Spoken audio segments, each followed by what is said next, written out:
To the people of Colombia. When you dance, the wind stops blowing. When you sing, the sky comes down to listen to you. But when you cry, rivers stop flowing. Oh, people of Colombia, you are the children of God. Though you are suffering from years still, you never stop loving poetry. You never fight but ask for justice. And that is true and right.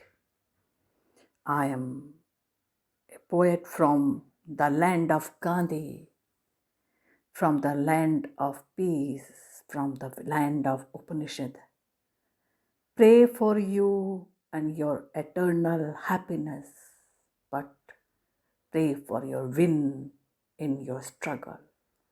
Oh, lovely people of Colombia, I, from the land of prayers, pray all the success in your struggle. May you achieve the peaceful, poetic life. Amen.